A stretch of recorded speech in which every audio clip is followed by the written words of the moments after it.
As advertised, victorious Bradley Braves are here. They'll have a date with Loyola tomorrow and in the doubleheader's first game.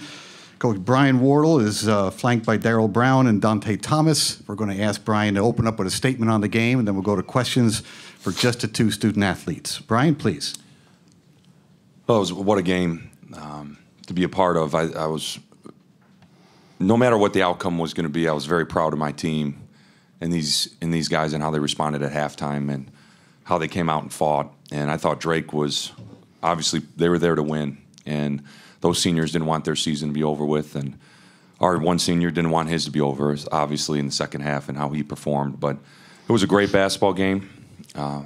We made some big plays down the stretch. I mean, that's what this tournament's going to come down to. I think you saw in the game before us the same thing. And this league is very deep, very talented, and everybody's pretty even. And you're going to have to make big plays, make big shots down the stretch. I was just proud of our defense down the stretch. I thought we really buckled down the last 3 minutes of the game, took care of the ball.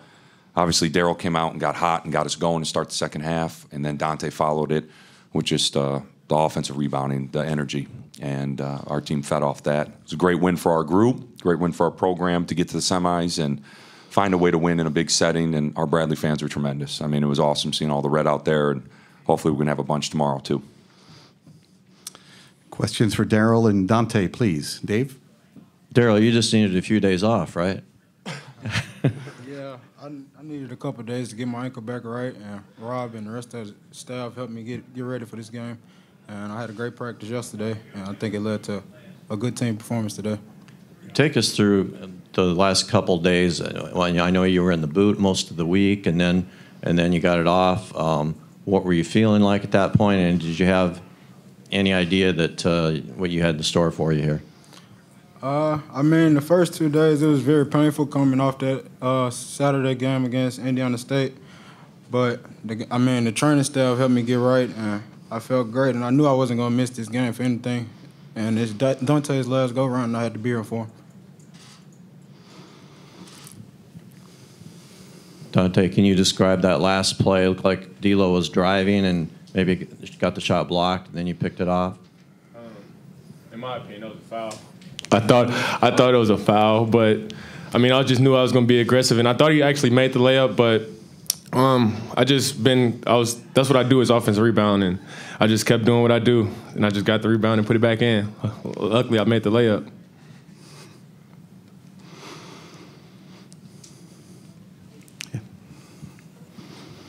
Can you take us through that first few minutes of the second half? You guys are down 8 at halftime, and then you run off that 12-0 run. Obviously, you were scoring, but you were getting a lot of stops during that time, too, and it got you guys back in the game.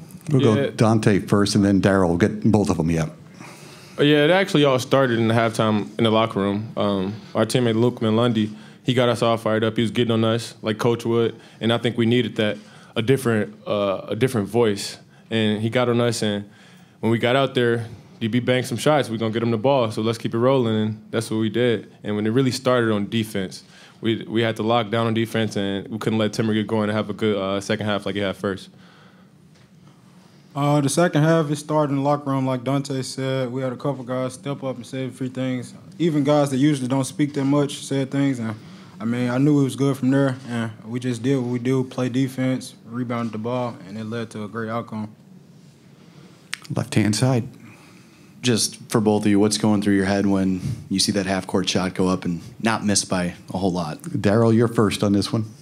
I pretty much followed the ball all the way from his hand. I actually thought it went in, but, I mean, just thankful they didn't. We can keep playing. That's really all the basketball gods right there. I like Darrell said, I literally saw the ball like leave his hand and look at it, the whole rotation down the court, and it looked so good. I'm like, oh, no, this can't happen. But it happened thankful to the basketball gods. Right-hand side, gentlemen. Dante, the sports are so much about emotion anyway. Can you just kind of explain for us what that emotion is when you have that moment, the ball's in your hand, it's up, it's in, you've given your team a lead, and you've extended your college career too, just everything that goes into that? It's definitely been emotional for me ever since senior day. But I know I got good teammates, good guys on this team, good coaching staff, and we're not done yet. And that doesn't pass my mind at all that my college career is ending. I don't think about that. I just think about if we just do what we do, we can keep it rolling. And that's really all it is. That's it.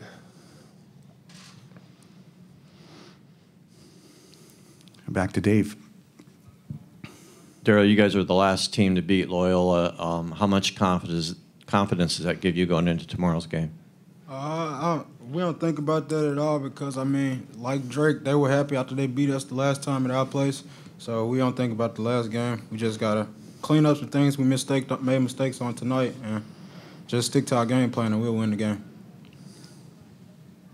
For me, just going off what Daryl said, like he said, we don't think about the past. We live in the now world, and we're really not focused on that we beat them the first game. It's how we did it, and we got to stick to those same principles that we did, and that was really defending. We took them out of most of the things they wanted to do, but they're a good team, and it's going to be a battle tomorrow. This is easy. Anything else for the student athletes of Bradley? Okay, gentlemen, thank you very much. We'll dismiss you. We'll stay with the coach a while longer. Reminder, these guys will be back in the semifinals tomorrow in game 1. First question for Brian Wardle is right here. Dave? The 12-0 run to start the second half. We got their version of what happened in the locker room and beginning of the half. Tell us yours. Well, I think most staff's routines, I went in there and just fired them up right from the start, and then we go meet as a staff and talk about some adjustments we needed to make. And by the time I came back in the locker room, they were focused. I didn't have to raise my voice once. I actually sat down and just talked with them and told them about the moment, seize the moment, don't let it slip by. But we got to play our brand of basketball. We got to defend and we got to rebound and play with emotion and passion. That's what we do. I'm an emotional, passionate coach. I got passionate players. We got to play that way for 20 minutes, and then we'll enjoy the outcome. And they said it. I think it was when I walked in and the coaches, I had a good feeling. I had a good feeling on how they were looking and how focused they were. But you still got to go out on the court and do it, and you got to execute. And just how we started, obviously Daryl got going. But we thought we contested, made them rush a few shots, rebounded the ball, one possession. We were losing the rebounding battle at halftime, and obviously Dante led the way, and D'Lo and Koch, and then Eli, and everybody started crashing the glass and taking advantage of our size. Right here on the left-hand side, Brian. Coach, when it comes to defending a guy like Timmer, he's going to get his points, but you guys made him work. What was kind of the focus, and how did it strengthen during the second half? He's a tough player. I thought he's had a tremendous year, senior year for them. First half, he made some tough shots, and he can do that. He's a tough shot maker. His whole career, he's been able to make tough shots. And I just thought in the second half we denied him a little bit more. We pressured him a little bit more. We were more aggressive when you come off those handoffs and the ball screens. And, we just made a few more adjustments. But really it was we just had to play with more passion, more fire on the defensive end and fly around. And if we lose by playing hard, and I told them at halftime, if you look yourself in the mirror at the end of this game and you laid it all on the line and we lost, you can live with yourself. But right now I said you can't do that. And we need to have a half where we're just flying around on the glass and on defense. And that's what we do. You called timeout with 11 seconds and then another one at 6. Did you change the play during that time, and what did it pan out as you expected? Well, we knew they were going to take a foul, and we weren't sure when, but they did a good job mixing and matching their zone, their 1-2-2, their man. So really we had 2 timeouts, which was great. We saved them, but we expected their 1-2-2 three-quarter court, and it wasn't there, so we wanted to dribble up, called burn the last time out. We knew they would take a foul right away, so we had a play drawn up where we were getting the ball to Daryl's hands, obviously. And then after they took that foul, there was a counter to it where luckily D'Lo was right in front of me. I told D'Lo, look for Dante and cut, because the first play before they played way off D'Lo and they were going to go deny DB, and you can kind of see that. So D'Lo just made a heads-up play, hit Dante, basket cut, and then Dante, as he did all game, was follow that ball to the rim and got the tip in. So I give D'Lo a lot of credit. That was a big-time play and a smart play at the moment. And I always tell him I appreciate when he listened to me when I told him to hit Dante, because Dante was going to be open, and I knew no one would be on him. So I was hoping he'd make that play. Go ahead, Dave. If you could just give us a quick preview on tomorrow's game. Obviously, you guys beat them in Peoria, but different setting here. Yeah, I mean, the players said it. I love sitting and listening to these guys talk, because it doesn't matter coming tomorrow at 2:30. We know we can play with anyone. We know that when we bring our best, that we can beat anybody, and we're going to have to bring that tomorrow. Loyal's going to be ready to play. They're already preparing. We got to get our bodies ready and our minds ready. They're doing the same, and we're going to have to do a few things a lot better than we did in the first half. And I think Daryl said that we got to tighten some things up, play a little bit smarter. They're a very good team. They got us scared today. Obviously, we were in a close one too, so let's toss it up and see what happens. Thank you, Brian. Thanks.